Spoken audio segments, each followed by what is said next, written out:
V Kaveri bus fire accident ಆಗಿರೋದ್ರ ಬಗ್ಗೆ ಕಂಪ್ಲೀಟಾಗಿ AI ವಿಜುವಲ್ ಮುಖಾಂತರ ಅದು ಹೇಗಾಯಿತು ಅನ್ನೋದ್ರ ಬಗ್ಗೆ ಕಂಪ್ಲೀಟಾಗಿ ವೀಡಿಯೋನ ನಾನು ನಿಮಗೆ ತೋರಿಸ್ತೀನಿ ಸ್ನೇಹಿತರೆ. ಹಾಗೆಯೇ ಎಲ್ಲೂ ಸ್ಕಿಪ್ ಮಾಡದೆ ವೀಡಿಯೋನ ಪೂರ್ತಿ ನೋಡಿ. ಅವತ್ತು ಹೈದರಾಬಾದಿಂದ ಬೆಂಗಳೂರಿಗೆ ಬಸ್ಸು ಹೊರಟಿತ್ತು. ಪ್ರಯಾಣಿಕರೆಲ್ಲ ನೆಮ್ಮದಿಯಾಗಿ ನಿದ್ದೆ ಮಾಡ್ತಾಯಿದ್ರು. ಬಸ್ ಒಳಗಡೆ ಇದ್ದಂತಹ 40 ಜನಕ್ಕೂ ಸಹ ಇದು ಸಾಧಾರಣವಾದ ಪ್ರಯಾಣವಾಗೇ ಇರುತ್ತೆ. ಆದರೆ ಇದು ಇನ್ನೊಂದು ಸ್ವಲ್ಪ ಹೊತ್ತಿಗೆ ಭಯಾನಕವಾದ ಪ್ರಯಾಣ ಆಗಿರುತ್ತೆ. ನಾವು ಮತ್ತೆ ಪ್ರಯಾಣ ಮಾಡೋಕ್ಕಾಗದೇ ಇರುವಂಥ ಜಾಗಕ್ಕೆ ನಾವು ಪ್ರಯಾಣ ಮಾಡಬೇಕಾಗಿರುತ್ತೆ ಅಂತ ಅವರಿಗೆ ಸ್ವಲ್ಪನೂ ಸಹ ಅರಿವೇ ಇರೋದಿಲ್ಲ. ಆರಾಮಾಗಿ ನಿದ್ದೆ ಮಾಡ್ಕೊಂಡಿರ್ತಾರೆ.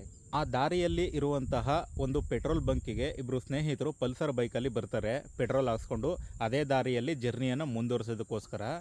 ಆದರೆ ಏನಪ್ಪ ಅಂತಂದರೆ ಅವರು ಮದ್ಯಪಾನ ಮಾಡಿರೋದು ಅಂದರೆ ಡ್ರಿಂಕ್ಸ್ ಮಾಡಿರೋದ್ರಿಂದ ಆ ಒಬ್ಬ ಡ್ರೈವಿಂಗ್ ಮಾಡ್ತಾ ಇರೋಂಥ ಹುಡುಗ ಅಲ್ಲಿ ಸ್ವಲ್ಪ ಅಡ್ಡದಿಡ್ಡಿಯಾಗಿ ಗಾಡಿ ಓಡಿಸೋದನ್ನು ನೀವು ಇಲ್ಲಿ ಗಮನಿಸ್ಬೋದು ಸ್ನೇಹಿತರೆ. CCTVಯಲ್ಲಿ ಅದೆಲ್ಲ ರೆಕಾರ್ಡ್ ಆಗಿದೆ. ಮತ್ತು ಅಲ್ಲಿ ಪೆಟ್ರೋಲ್ ಹಾಕ್ಸ್ಕೊಂಡು ಅಲ್ಲಿಂದ ಅವರಿಬ್ಬರು ಸ್ನೇಹಿತರು ಅದೇ ದಾರಿಲಿ ಹೋಗ್ತಾರೆ.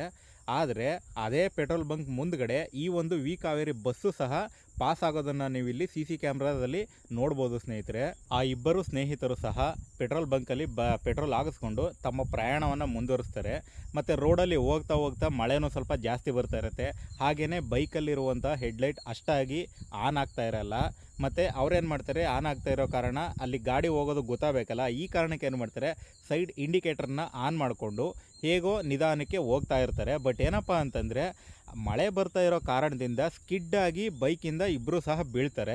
ಆ ಬಿದ್ದಂಥ ಸಂದರ್ಭದಲ್ಲಿ ಒಬ್ಬ ಸ್ನೇಹಿತ ಏನು ಮಾಡ್ತಾನೆ, ಮುಂದೆ ಹೋಗಿ ಬೀಳ್ತಾನೆ, ಇನ್ನೊಬ್ಬ ಸ್ನೇಹಿತ ಅಲ್ಲೇ ಬಿದ್ಕೋತಾನೆ.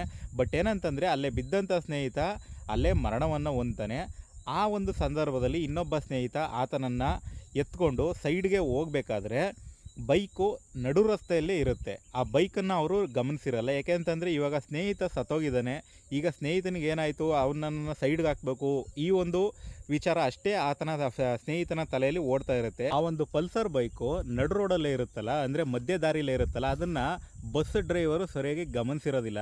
ಕತ್ಲೆಯಲ್ಲಿ ಸ್ಪೀಡಾಗಿ ಮಳೆಯಲ್ಲಿ ಬರ್ತಾ ಇರ್ತಾರಲ್ಲ, ಅದನ್ನು ಗಮನಿಸೋದಿಲ್ಲ. ಅದನ್ನು ಹತ್ತಿಸ್ಕೊಂಡು ಹಂಗೇನೆ ಮುಂದಕ್ಕೆ ಬಂದುಬಿಡ್ತಾರೆ. ಬಟ್ ಏನೋ ಸಿಗಾಕೊಂಡೈತೆ ಗಾಡಿಗೆ ಅಂತ ಅವ್ರಿಗೆ ಫೀಲ್ ಆದಾಗ ಏನಾಗುತ್ತೆ ಅಂತಂದರೆ ಸಡನ್ನಾಗಿ ಬ್ರೇಕ್ ಹಾಕ್ತಾರೆ. ಬಟ್ ಏನಪ್ಪ ಅಂತಂದರೆ ಅವ್ರಿಗೆ ಗೊತ್ತಾಗಿ ತಕ್ಷಣಕ್ಕೆ ಬ್ರೇಕ್ ಹಾಕೋ ಅಷ್ಟರಲ್ಲಿ ಒಂದು 200-300 ಮೀಟ್ರ್ ಮುಂದೆ ಹೋಗ್ಬಿಟ್ಟಿರುತ್ತೆ ಬಸ್ಸು. ಬಟ್ ಒಳಗಡೆ ಇರುವಂಥ ಪ್ರಯಾಣಿಕರಿಗೆ ಇದರ ಅರಿವು ಇರೋದಿಲ್ಲ ಏನಾಗ್ತಾ ಇದೆ ಅಂತ.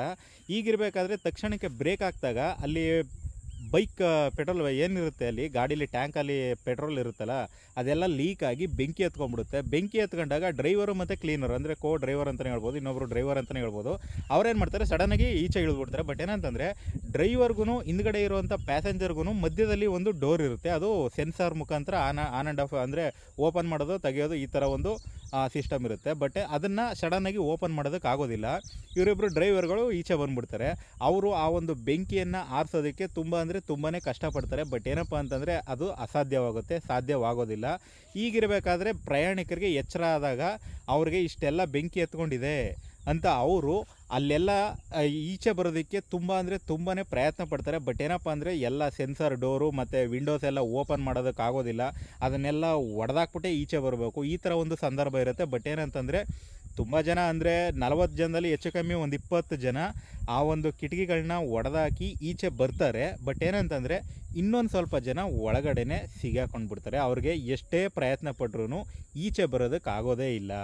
ಒಳಗಡೆನೆ ಅವರೆಲ್ಲ ಪ್ರಾಣ ಬಿಡ್ತಾರೆ ಸ್ನೇಹಿತರೆ. ಬೆಂಕಿ ಎಷ್ಟೊಂದು ಹತ್ಕೊಂಡು ಉರಿತಾ ಇದೆ ಅಂತ ನೀವು ಇಲ್ಲಿ ನೋಡ್ತಾ ಇದ್ದೀರಲ್ಲ. ಈ ಒಂದು ಪರಿಸ್ಥಿತಿ ಇನ್ನೆಲ್ಲೂ ಸಹ ಆಗದೇ ಇರಲಿ.